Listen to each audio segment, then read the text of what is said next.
How you guys doing? Woo! There's that. Having fun? Day 3. Who's broke already? Is that right? Raise your hand if Got a you're few? broke. Yeah. I was broke when we started. Yeah? That's my problem. Should we need another day to buy more or what?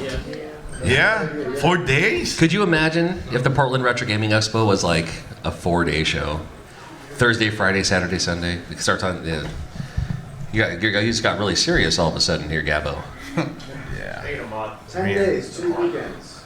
Wow, it's gonna be like a festival. Yeah. That would be good. I've heard of that. I think there is a convention in just outside of Chicago that starts like on Tuesday, but it does different things through the week, and they'll even take field trips to behind the scenes of the local pinball arcade, and then that's kind of there's different activities leading up to the weekend that has the big vendors and the panels and all that too. You But can do it all year long. It's like the Stark Expo from Iron Man 2. you may as well at this point.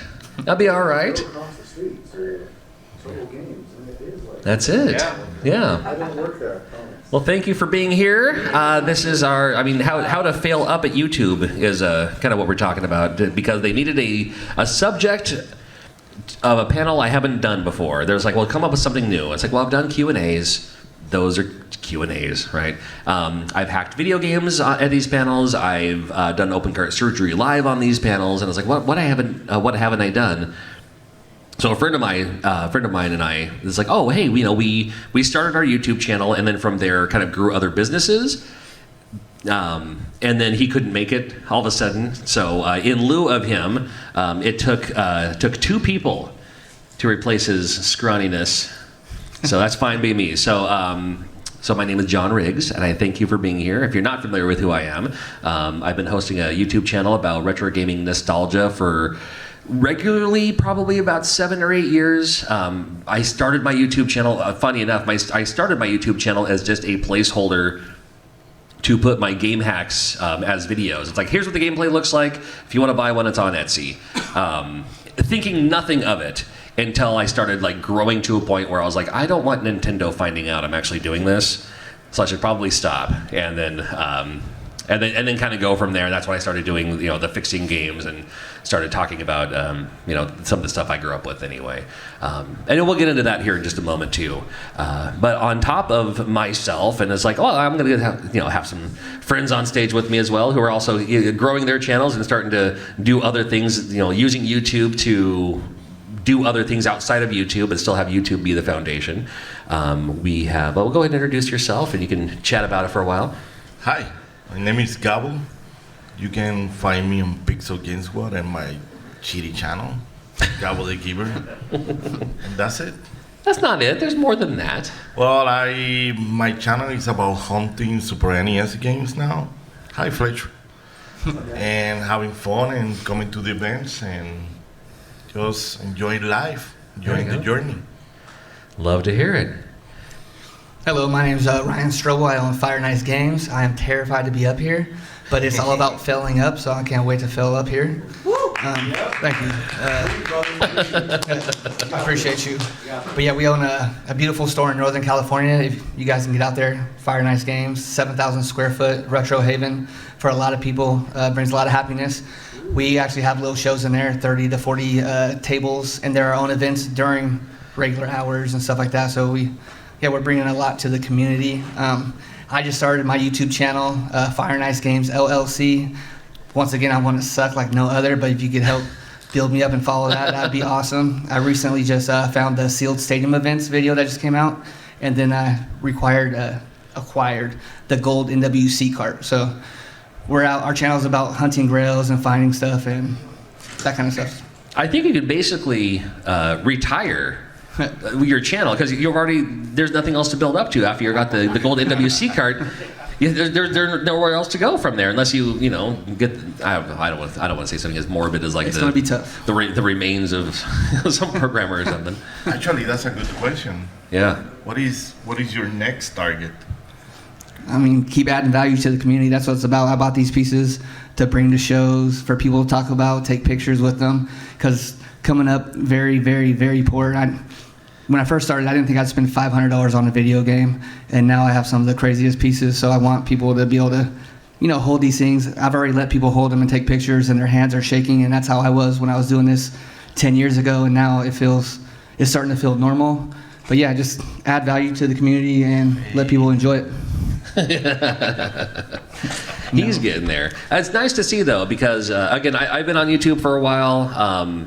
Just over 200,000 subscribers, and then Gabbo's been on YouTube for. Now, you started on just like I got my start on Metal Jesus Rocks, and maybe some of you found me because of Metal Jesus, and then we all kind of had spun off and did our own things from there. And but then you were on Pixel Game Squad, and then you're just like, oh, I can do this too. So you started doing that too. I'm trying.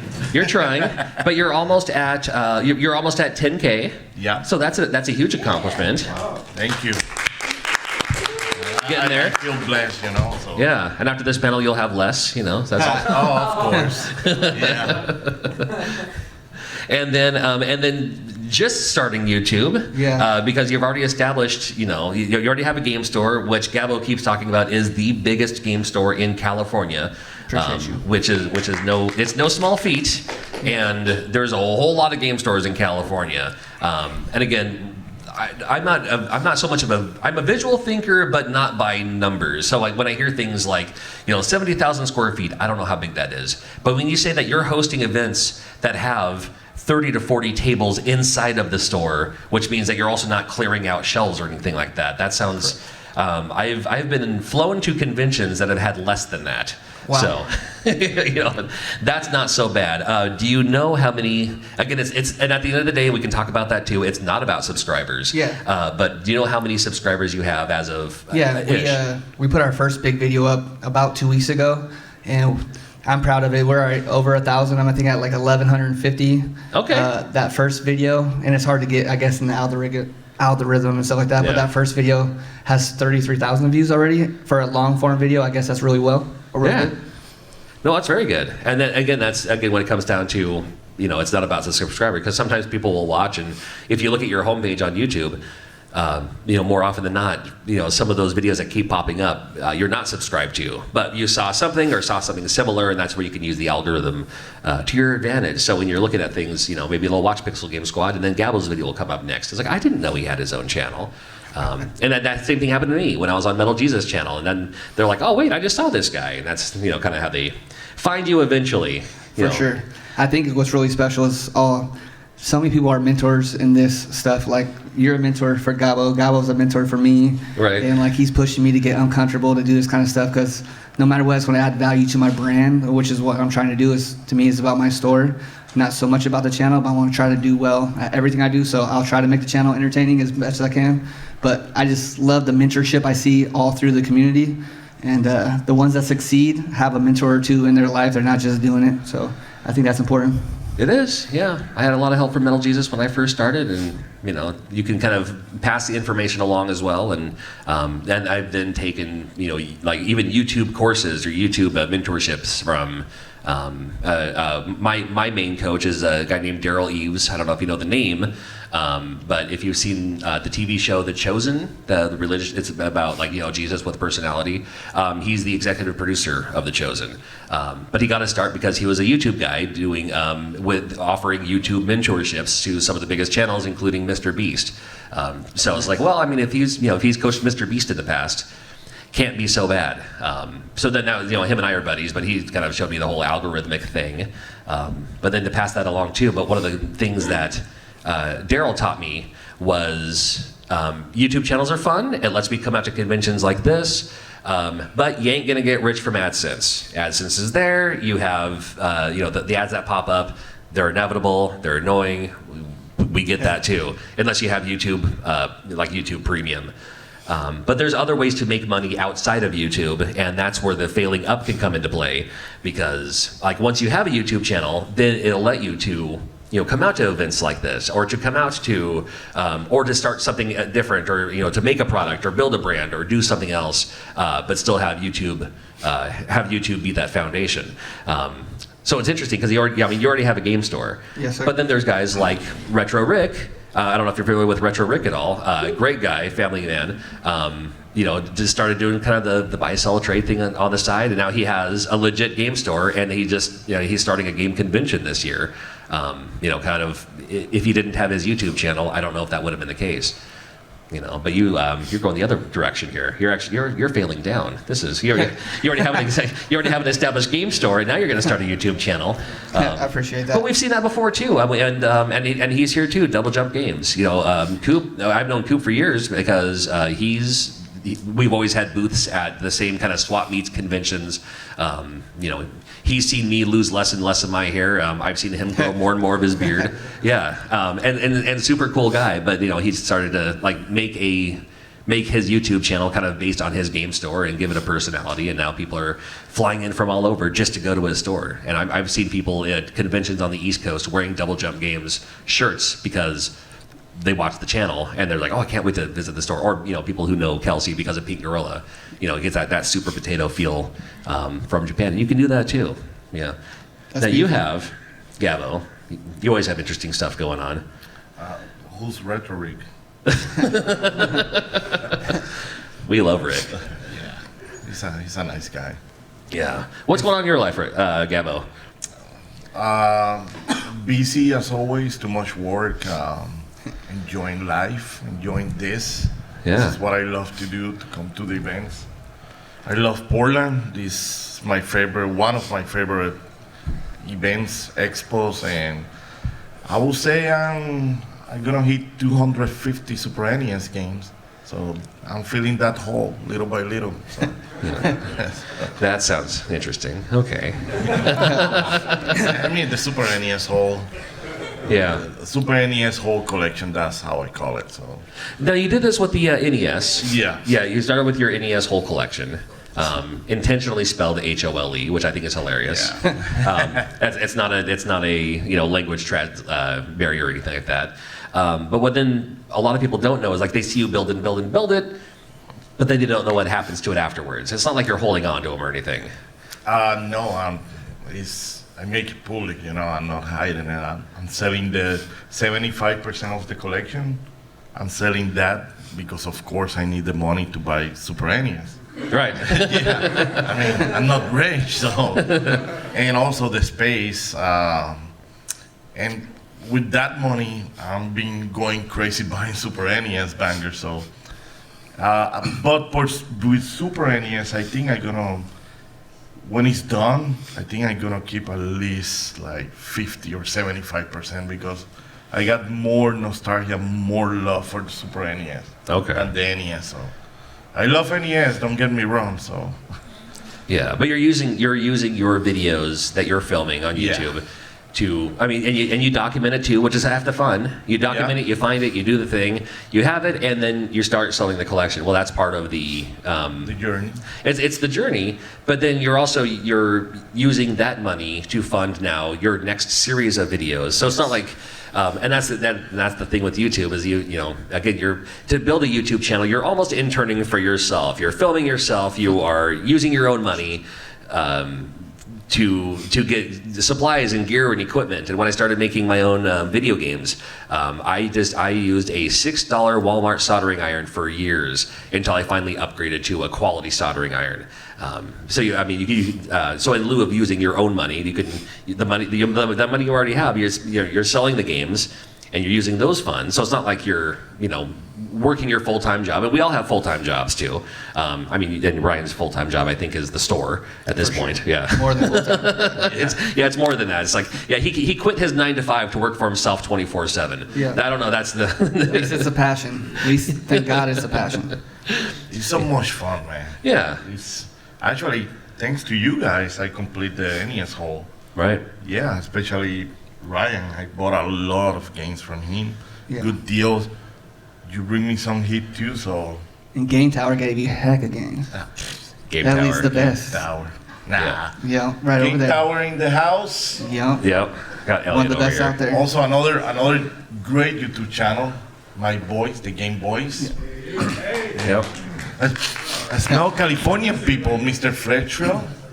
I know. Wait a minute now. What's going on there? What's going on here? Yeah, that's right. I want to add something for Gabbo. Being invaded. I want to add something for Gabbo. This is one of the most humble men I know. He goes, I watch him at every event. He goes and gives his full effort for people, talking to people, trying not to ignore no one, get pictures with people, and puts on the best face and then comes home to the hotel and he's so dead. He just passes out like completely, like he can't barely call his wife to say goodnight because he's given all his energy to his fan base and build these subscribers and stuff like that. So he really, really, really cares about this community. And even though he's a man of few words up here, he gives his full heart. So I just want you guys to know that. He's not a man of few words. I barely speak English. That's it. A few words is all he's got. Gabonese. Yeah, but let his wife know this too. This is like you never call me. It's like, well, I was tired. It's like, you're too busy having fun, right? It's like, no, it really is. I mean, it's not only me. It's people like you, people like John Riggs, not Elliot from Game Tower. He does. But this community is so awesome, dude. It's amazing. What can I say? Help me here. Yeah, I'm trying to help you here. Quite literally, what else can I say? That's right. I've had a few passion projects along the way for my thing. Like I started my YouTube channel as a host for videos for the game hacks I was making, and then I got to the point where I was like, I no longer want to do game hacks because I don't want Nintendo getting that. Although I promised myself if I'm not trying to get one, but if I ever happen to get a cease and desist, it would be an honor, I think, and I think I'd get it framed or something. It was funny too. I was for a short time, maybe a year and a half, almost 2 years. I was the elusive Nintendo brand ambassador. What that means is I work with Nintendo. They send me products in advance. I cover their products. This is thank you Nintendo for this thing. I go to the swanky Nintendo events, which I never did. I get tickets for exclusive Nintendo events, which I never attended, because it was always, they would give me a ticket, but not like a flight. And I was like, I wasn't at a place where I had like miles banked up or anything like that. But I was a Nintendo brand ambassador when I literally had videos on my channel how to hack Nintendo games and how to put them back on the physical cartridges. So it's like they had to have seen it. Because they have to have reviewed that, but I think they're just looking at numbers or how family friendly I am. I don't swear in my video. I swear in real life. I just don't swear in my videos, and I made that. Maybe they just respect the hustle. And then maybe that's it.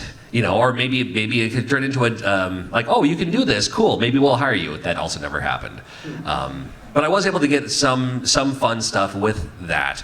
But then from there, that's when I was like, well, the Frankenstein idea, the idea for Frankenstein's monster is, like you can have, an arm transplant or an heart transplant or anything like that. But if can you transplant everything and make something completely new? And I was like, well, I can do a little bit of everything with Nintendo games.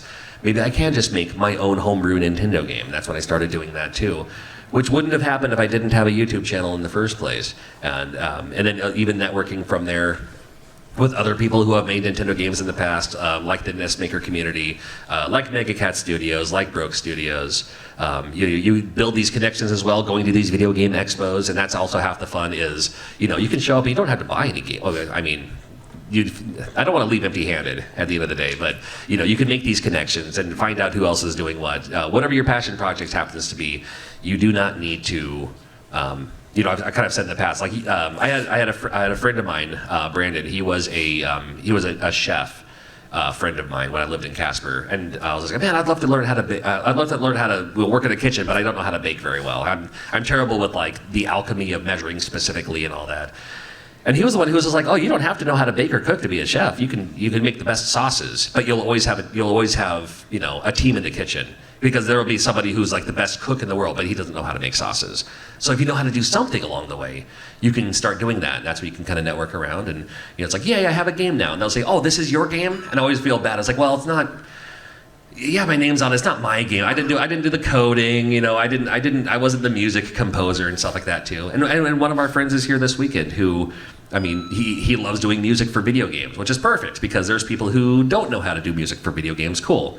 Let him do it. And then so from there, without the YouTube channel, I wouldn't have been able to make these connections to actually kind of fulfill my childhood dream of actually making a video game and not just hacking, which I've done in the past, which I did this weekend. Which again I said I wouldn't do, but again it's not. I made just for. I mean you can't really see it from here. You'll see it in my video and you'll see it in Gabbo's video about Portland Retro Gaming Expo. I made him a game called Ghosts and Gabbo.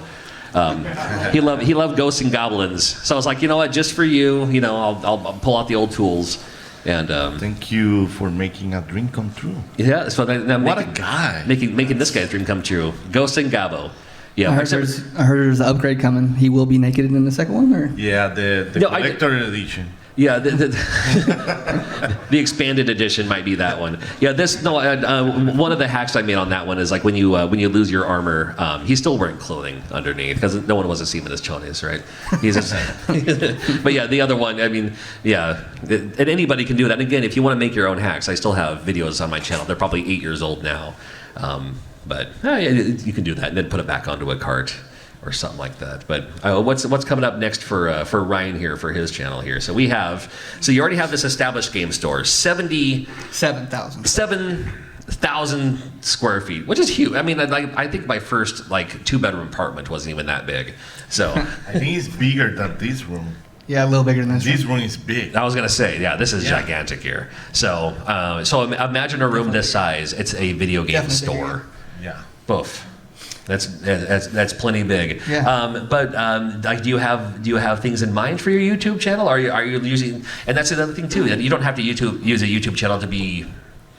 I'm trying to think of the right word, but you can use it. I mean, basically for advertising, but it doesn't have to be an ad though. Yeah, I'm trying to find my lane. I'm going to have fun with a little bit of everything at first. But the Game Boys, super close friends of mine, was like, "Hey man, you kind of paved the path of being that person that are chasing grails, going around the United States, recording that, and I might want to do that a little bit, but there's only so many grails you can get. That's also very costly."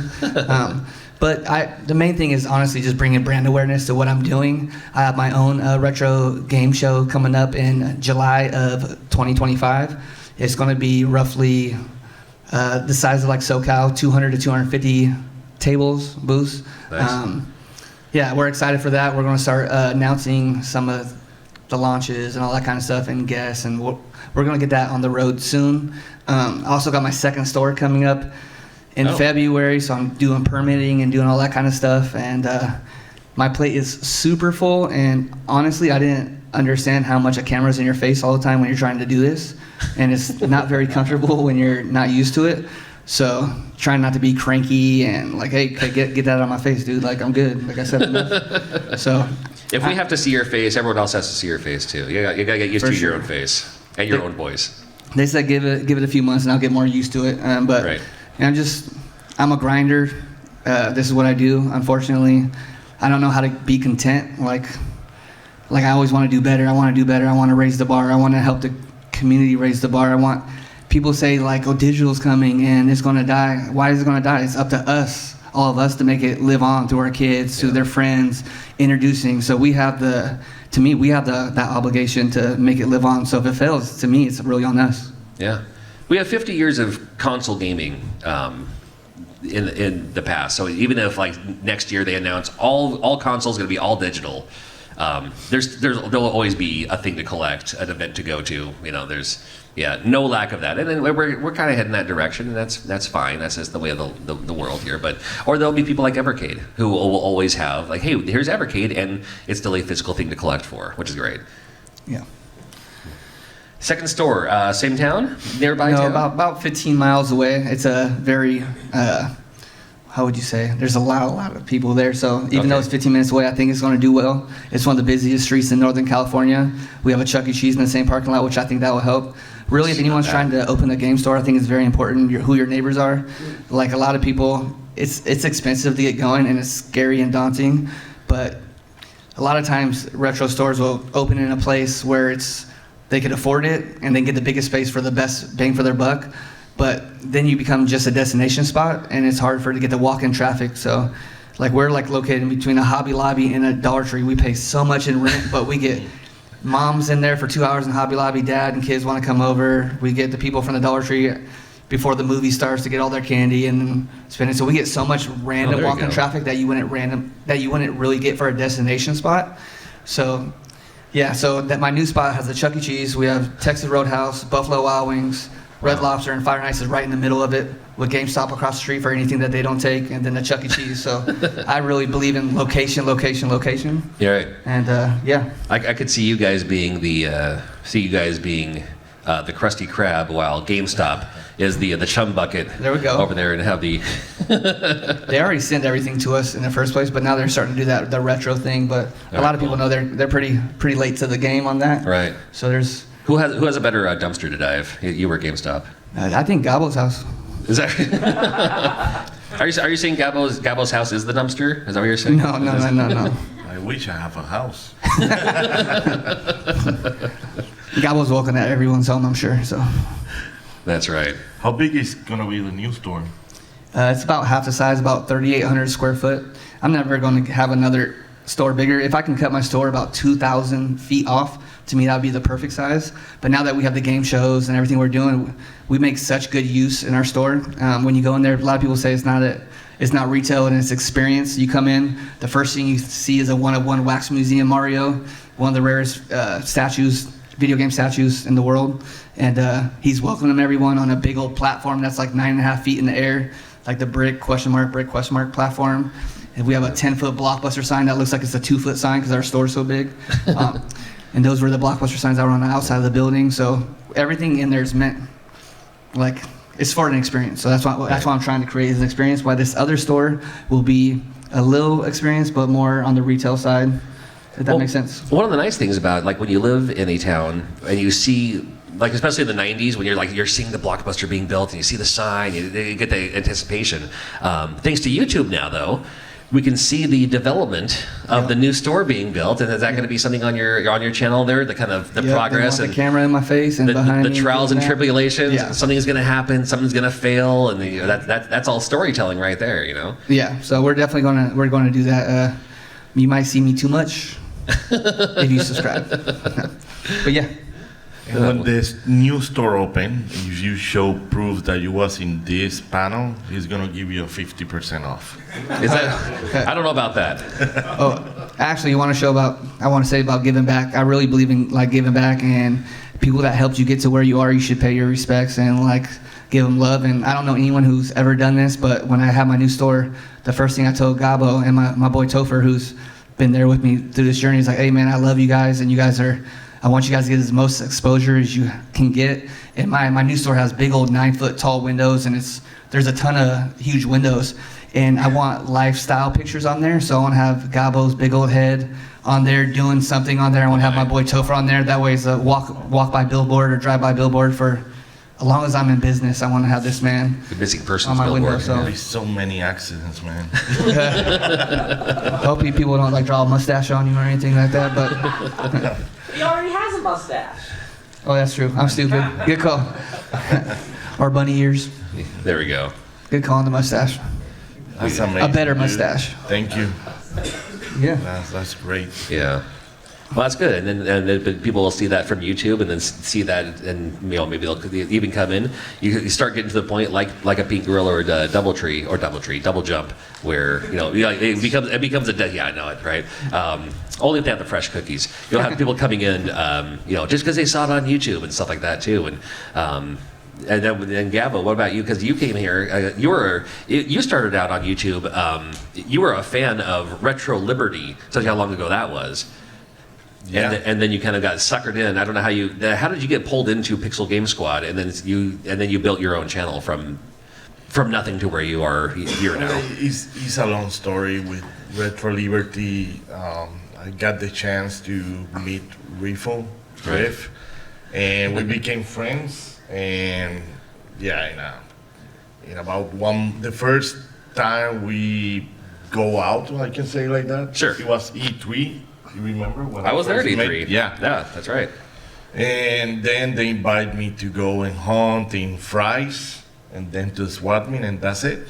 And then I was in the group, and when I found those Seal NES games, that's when I realized, I need to film this. I need to show this to the people, Because Pixel Game Squad was getting all the credit for for you, because they was like, oh, that's a good thing. I want to put that on my channel. So they filmed you with the thing, and I want to say you had a channel at the time, but it was just kind of taken off. Or yeah, I mean, and also I want to do something different, like Pixel Game Squad changed the style a little bit, like they start focusing to buying and reselling.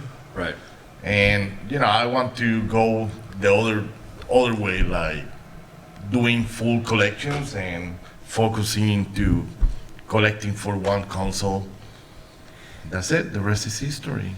There you go. So you're And now I'm here. That's right. And that's a good way to do it. Get a spin off from there, and then now you're here. And then, do you have any plans on opening a game store or anything like that? Maybe you can buy out the Dollar Tree and Not for Some now.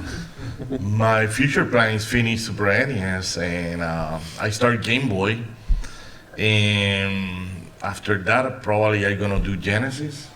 okay. And after Genesis, I don't know, until I really got broke or whatever, and keep going, man. It's so much fun, and it's an excuse to come to these events and, you know, talk to people and film and have fun. That's what it's all about. When did people start recognizing you at these events? Because I think the first time I saw you was SoCal 2019. Damn, At that the was a long time ago. It dude. was, yes. It I was. think. What is the question? Oh, it was when like at these events, because you'd show up as a fan, just like everyone else, Yeah. and we're all fans. I mean, I started coming to the Portland Retro Gaming Expo just to just come here and shop around a little bit and hang out, and that's about it. But I will say I start feeling and seeing the love. I think it was in the first Game on Expo with the group. oh, sure, Yeah. Game On Expo. That's in Phoenix, Yeah. Arizona. And Yeah. I started experience a lot of people, saying like hi, pictures, hugs, Yeah, kisses from strangers.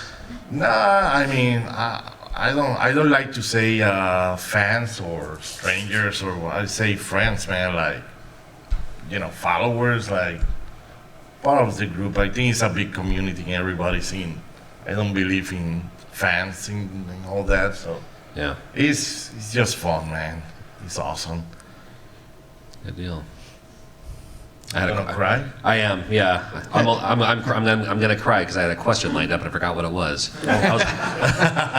No, it was. Wait. Sorry to interrupt. You know what is awesome? Yes. He's experienced that now. Yeah. No, that's where I was going to lead that to. Do either of you suffer from imposter syndrome because of this now? Like, where people are just like, why do you want your picture with me? I'm just, I'm just some dude, Yeah. I don't want to sound cocky, but nah. Yeah. No, seriously. No. Because everyone's already your friend. I don't know, man. Seriously, I think who was the one that asked me that? I think it was Ricky. One time he asked me that. Yeah. And I was like, dude, to be honest, I don't want to sound like a dick or cocky, but no. I mean, it feels so natural. Right. Like I don't know, like friends, like family. Sure. Yeah, you treat everyone like friends and family, so why wouldn't they? Why wouldn't you want to just, because you're taking pictures with people too, Oh yeah. and you put everyone in your videos. Yeah. Yeah. I mean, I think the way I want to do my thing, my videos, I want people to feel like they can do it too.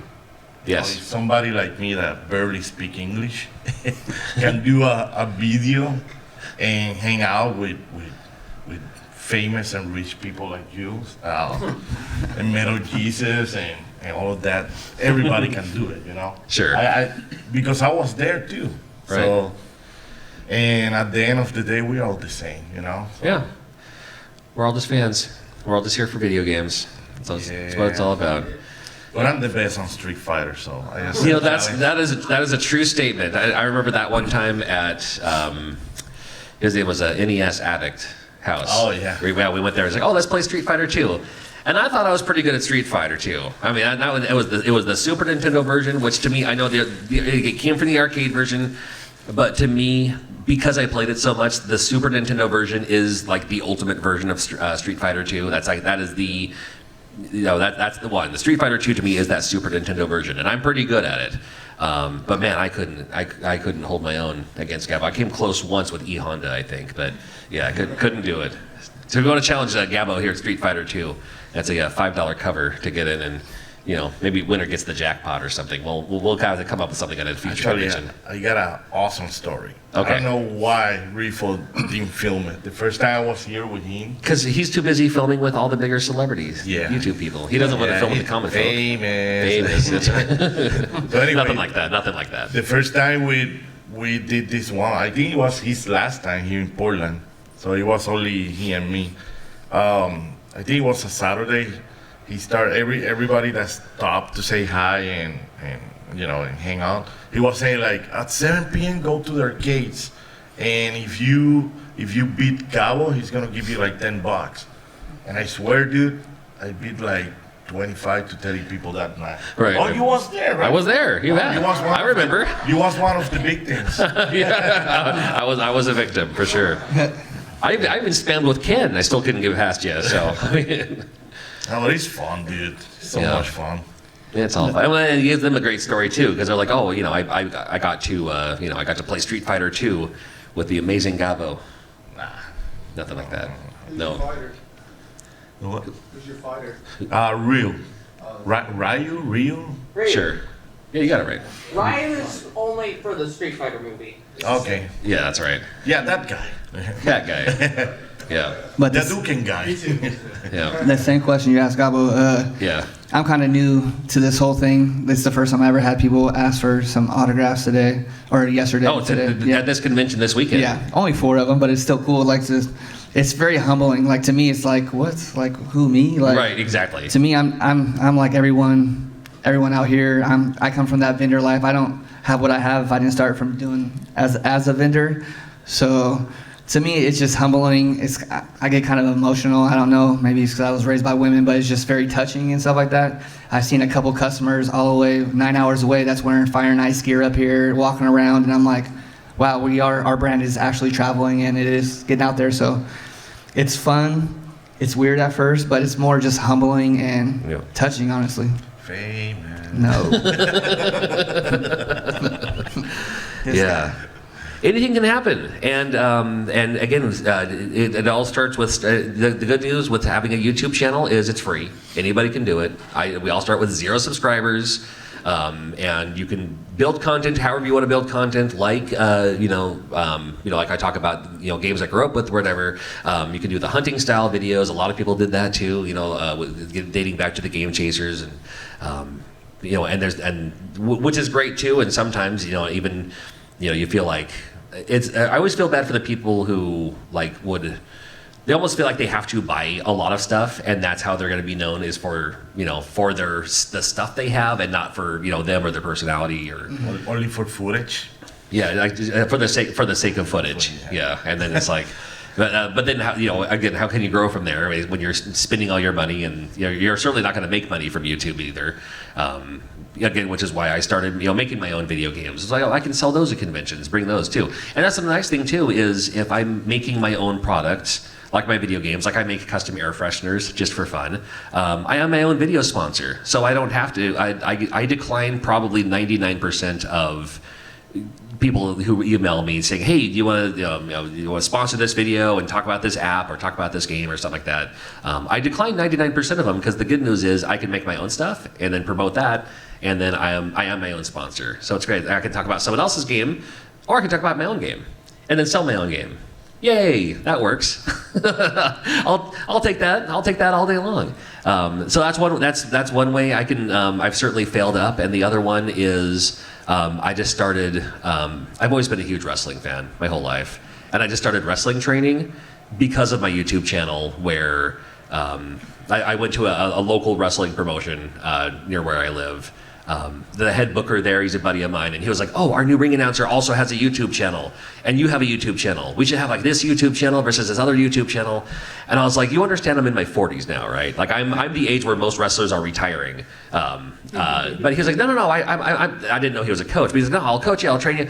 We can do all this." And I was like, "Oh, yeah, actually, it's always been a childhood dream to." Get involved with wrestling and everything. So started training with my kid as well because they've always been interested too. And then from there, they're like, "Oh, hey, I can talk on a microphone. There's that." And I also have like 23 years of radio broadcast experience. But like what the other nearby promotion was like, "Hey, do you want to, our ring announcer can't make it. Do you want to be the ring announcer?" And I was like, I can reach. And I reached out to him in advance too, saying like, "Hey, if you ever need a commentator, ring announcer, or something, I can certainly help." And when they mentioned that, I was like, I could be a ring announcer. So they said, "Yeah, go for it." I was like, "Perfect. I got a suit and everything. Great." And then and that worked out. And then they kind of came back and said, "So, do you want to be our full-time ring announcer?" And I was like, "I can." but again, it was a cavalcade of things that happened. So now it's like, still training when I can. It's not nearby, and now I'm their full-time ring announcer for Reactivate, which is a wrestling promotion in Tri-Cities, Washington. It's in Richland, Washington. So a dream come true for me. Like seriously, like you have no idea how big this was for me to just be a ring announcer in wrestling. Probably wouldn't have happened if I of all things, didn't have a YouTube channel about video games, because I happened to be at a place where they said, oh, this, that, all these things, kind of connect and make sense. So how cool is that? So here I am, starting with a YouTube channel about making these stupid hacks. Seriously, like the dumbest, Ugandan knuckles in Lemmings. I mean, just the dumbest stuff you ever heard in your life. It was a meme from good Lord, 7, 8 years ago. Starting out doing things like that, to now it's like, oh cool, I have my own video game. Oh cool, I made air fresheners, which is kind of fun. Oh cool, traveling, because it's like, you get to a point where, it's like, oh hey, you're friendly, you're humble, you're personable. Can we fly you to this convention just to be a guest at our show, and then even fly, traveling to the UK for the first time, and all these things. I probably wouldn't have done on my own if I just had my radio job. I'd just, I'd have my weekends off and just, hang out and, make apple pie. I don't know. Whatever typical people do on weekends. I don't know. Fishing? I don't know. I really do. Just whatever it is. Playing video games? Playing video? No, I don't have time for that. So I have time to talk about them. I just don't have time to play them. But it all started just with having a YouTube channel as the foundation. And then from there, you can kind of, use that too. And that's why a lot of people say the average lifespan of a YouTuber is about 10 years. Some people go on longer. Metal Jesus, Happy Console Gamer was here this weekend. Always cool to see him. Fortunately, they're still doing it. But yeah, so many other YouTubers just kind of come and go. And then they build their channel to a point, and they're like, okay, well, I've done that. And now I'm going to use that experience to, a lot of them will get jobs in the video game industry. I've known a couple of people who started a YouTube channel. And I know 2 people specifically. They started a VR gaming YouTube channel, just covering VR games, which is great. I love VR gaming.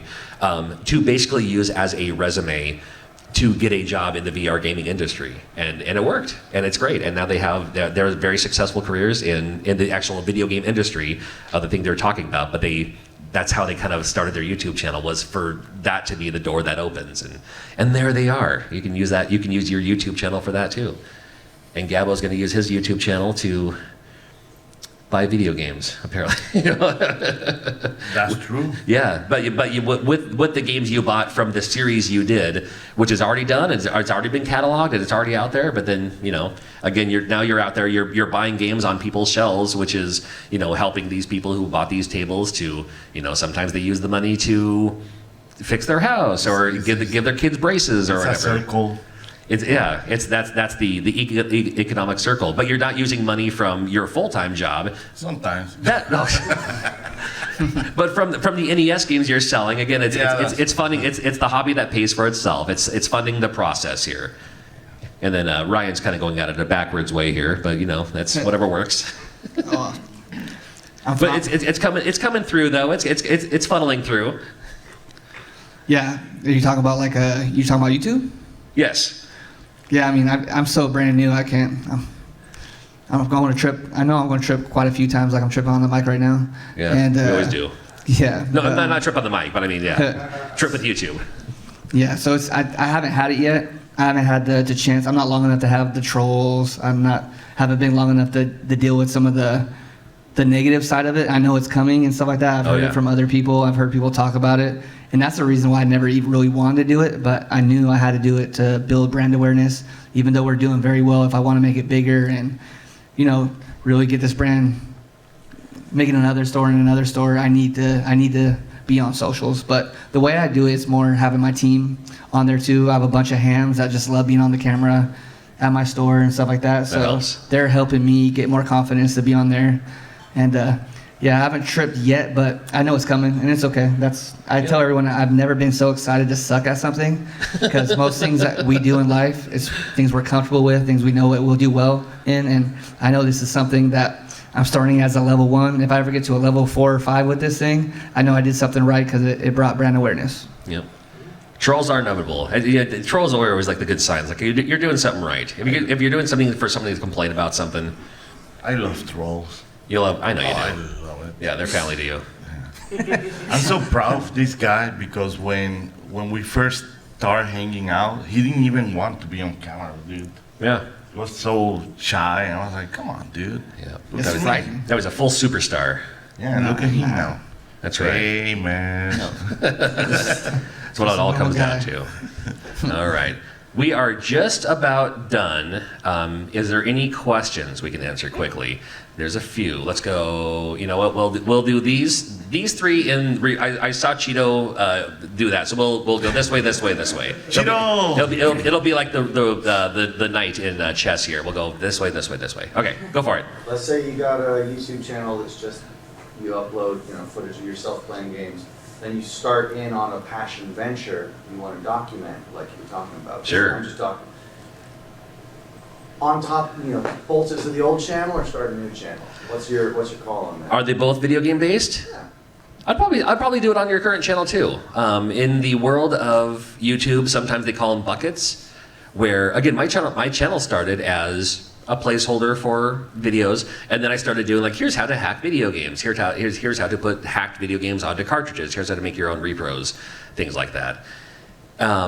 And I was like, I need to do another one of those, but I haven't done anything in a while. I better upload something. I'm cleaning and fixing these games anyway. I'll record that and upload it and see what happens, just as a placeholder until I do more video game hacking videos on the same channel. And then that's when I realized, these videos are getting way more views than my hacking videos. So you never know.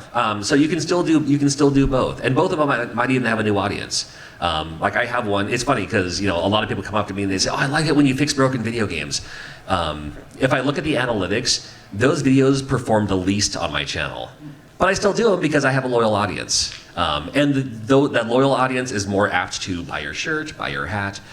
But then when I do the videos of like, here's every game that came out, here's every game for the Super Nintendo that came out in 1993. Those videos might attract a greater audience to grow the channel. It was when I started just doing only open heart surgery videos that I stopped growing, because the audience was already there and people aren't actively looking for, how do you fix Bomberman 2, such an odd search. But they'll look for like, here are the best games in 1983 or something like that. You can have both on your channel and still have one feed. Different videos will have different videos will have what's the word I'm thinking of? Not a different audience, but different ideas or maybe demographic. Yeah, like different videos. Not demographic's not even the right word too, but something like that. Where, there's a word for it. For some reason, it escapes me. But like these videos are for this reason, and these videos are for this reason. But they're both under the same topic, and there might be some crossover, but I might even have different audiences. Me personally, as I say, put them on the same channel. If you're already doing it too, and shorts are great for something like that too. It's not my lane, but would something like Twitch pair up well with that? Sure. And there's and Twitch can have its own audience too. It's funny. I stream on Twitch every once in a while, and every time I do, I always see people saying, "Oh, I didn't know you stream on Twitch." And I was like, "Man, I've been on Twitch since the days of Justin TV." But again, not everyone on YouTube watches Twitch. Not everyone on Twitch watches YouTube. But you can also have two new audiences on there too. But you can give it a shot. Me personally, I'd say you can put on the same channel. If it was different, I'd learn that with VR gaming, because I love VR gaming. I'm a huge retro gamer, but I love VR. And my VR gamings don't do well at all, because people who watch my channel, the algorithm will say, "Hey, here's a video about Super Nintendo games, perfect. Here's a video game. Here's a video about Game Boy games, great. Here's a video game about the best new VR games on the Oculus 3. Well, I'm not watching that," and then they don't click on that video, and then my next awesome retro video may not show up on their homepage because they didn't click on my VR video. So if it was like that spaced out, I might say, start a new channel for that, but I think they're both pretty similar. I think it'd be all right. That's the most long-winded answer you're looking for. Like, yeah, sure, Go for it. All right. So I myself have my own YouTube channel. Yay! Part of the reason why I came into the panel. It is very small. I only have like 180 subscribers, I believe. Okay, over 100 is huge. That's a lot. Yeah. But I mean, admittedly, it doesn't feel like it, because it's like, I never get any sort of comments on anything. I Yeah. never get anybody like any like big amount of likes. And the one video that had the most views, it was like 29,000. And I mean, I'm proud of that video. It was Right. it was about the Pikmin short films that were made like back in 2015 because Okay. I love Pikmin and like I feel like it's a part of Pikmin that isn't talked about a lot. Because Sure. I really enjoy it. Yeah. And it's like 29,000 views. That's great. I loved that. It might bring people that nobody else subscribed or even commented on the video. It's just 29,000 views, Right. like 44 likes. That's it.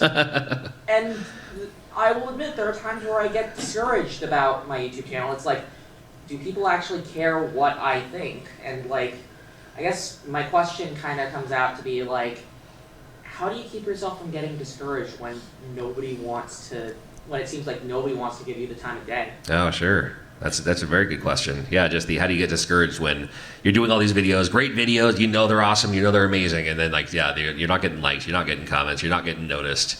Boy, that's a reality check for many of us, isn't it?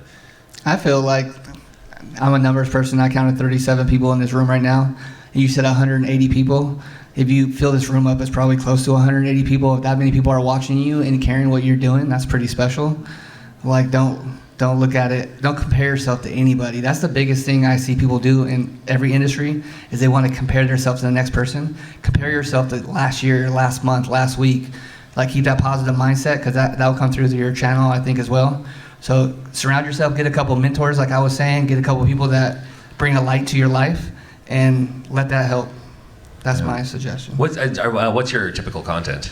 It's usually like analysis videos and just kind of like talks about all kinds of media, like just for me to kind of gush about my favorite things. Like I love Xenoblade Chronicles. Like Xenoblade Chronicles trilogy is my favorite. I've made like 2 videos with the 3rd one on the way. Hopefully I'm able to finish the editing, but editing is a slog when my laptop is a total potato. Okay, yep. I've also done some reaction videos, mainly to like Nintendo Direct reactions and stuff like that, and what have you. A couple of other random videos. I think I made like an AMV at one point when Shin Megami Tensei 5 was coming out. Okay. And I basically took clips of the trailers and put it to the theme song to Kamen Rider Revice. Okay. Because I'm a big Kamen Rider fan, and just like Shin Megami Tensei 5 just makes me think of the premise of Kamen Rider Revice. Right. Yeah. Have you looked at your analytics to see where the traffic was coming from for the video that did for the Pikmin video? No. Okay. I don't know. No, that's fine. That's fine. I mean, I would say that. Like, look at your. There's a way you can group it, and you can email me later too, and I can show you how in the analytics. There's a way you can look at the analytics of not just like video versus video, but even a group of video versus a group of videos. So you can say like, oh, here's all my reaction videos versus here's all of my AMV videos or whatever kind of videos. And you can kind of compare and contrast too, where you can say like, well, I mean, not as many people watch these as they watch these, and so you can just kind of the old-fashioned just focus on what's working, and hopefully grow from there. But yeah, I mean, you're already gaining some traction of some sort. Yeah, just because hopefully fingers crossed, about being discouraged and all that. I guess we'll point you in the right direction. Thanks. I guess as a small shill, like and subscribe to Jenny Blaze. If you see in the channel thumbnail a picture of a tiefling with blue skin, that's me. It's Jenny Blaze with like 2,000 subscribers. Okay, Jenny Blaze. Look out! I see a few people pull out their phones right now. So if we can hit 200 subs before we head out of this room here, I think we'll be in a step in the right direction here. You guys are too much. Thank you. All right, kind sir. Quick question. We got it. John Riggs, you have a family, you do wrestling, you do announcing, you have a full-time job. You do 3 videos a week. Try. Yeah. No, you were pretty, at least 2. I struggle to do 1. Like, right. How? No, time management. There's I don't go to the movie theater ever, or barely. I did have to see Wolverine and Deadpool in theaters, but other than that, there's so many things that most typical people do that I don't. I don't binge watch series on Netflix. I never go to the movie theater. I don't play most AAA games. There's so many other things. I have a full-time job. I'm a local broadcast journalist, so that's the meat of my day is being at work. But also my video editing style is super simple. There's nothing Hollywood about it. I take clips. I edit like I said, I edit my videos like I edit my radio commercials. I just remove the dead air, put them all together, hit upload, and video. Bullet points. 0. I do. Oh, wow. I do improv. I don't script anything in advance. I don't do any, and I'm notoriously on purpose. I don't do research in advance. I do it all from nostalgic memory, and it's not always accurate. Sometimes like someone else will say like, "Oh, this is wrong," or "That's the wrong thing," and I love the engagement on it because the best way to learn how to do something on YouTube is to do it wrong and let the comments tell you otherwise. So you'll get everyone in the comments, and that's again, YouTube loves it. It's all engagement. So the wrong date, the wrong pronunciation. I know Gabbo knows nothing about that. We have all of those things just add up. But every once in a while, bullet point maybe, but so often. I think unfortunately, a lot of I talk about a lot of the same games in different videos. So if I forget to say something, I'll remember to say it next time around. He forgot some secret sauce too. He has an amazing wife and family, and having an amazing partner when you're doing anything in life makes it a little easier, keeps you sane. And so I want to give a shout out to his wife that I met this weekend. I was just gonna say that. You are so full of shit. I was just gonna say that. And I think this is our with the broom coming in here. I think they're gonna usher us out now. So, 5 minutes. yep, Thank you, though. we got it. It's all good. It's all good. Awesome. 5 minutes. Any other questions? Last question. I don't. Oh, we got two questions. Very far back. Go ahead. All right. So, I have a YouTube channel. Around the time of COVID, I had about 50 subscribers. Then I spent about 1.5 years making a video about every single Bomberman game in existence. Oh. I put that up, and then 6 months after uploading, the algorithm picked it up. A lot of people, like Senior Halo, watched it, and Notch, apparently. And now I'm at 4,000 subscribers, and I think I'm... Dude, that's amazing. Yeah. And that's another way to, going back to the don't get discouraged, it's that the same thing's happened to me a couple of times. One time, almost recently, I did a video. It wasn't much. It was just like, here are some arcade games I grew up with in the 80s, or whatever the video topic was. Same idea, where I did this video, I knew it was great, but I uploaded it, it was fine, move on to the next video.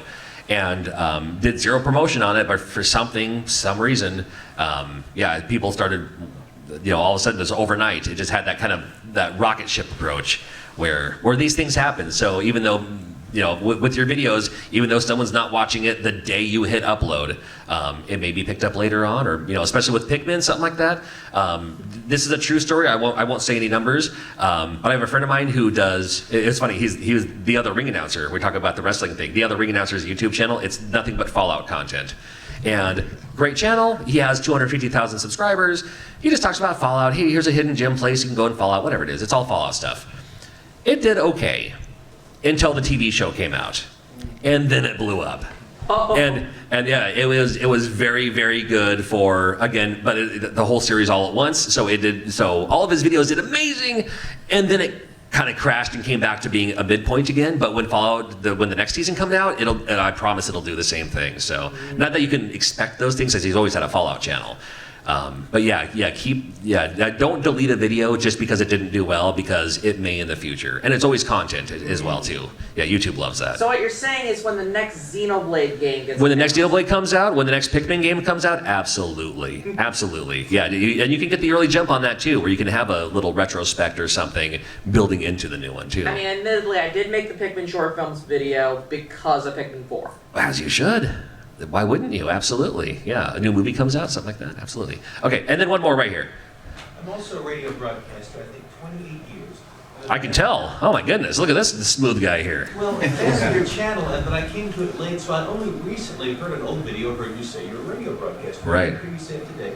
And once I hear that, it's like your delivery style, your sort of patter style, fast patter style of video improv, it kind of seems to be informed by having been a radio broadcaster. Right. I didn't know that until after the fact. Can you speak anything? Do you think that's true? Can you say anything about that? About Do you think that your broadcast experience has informed the way you present material?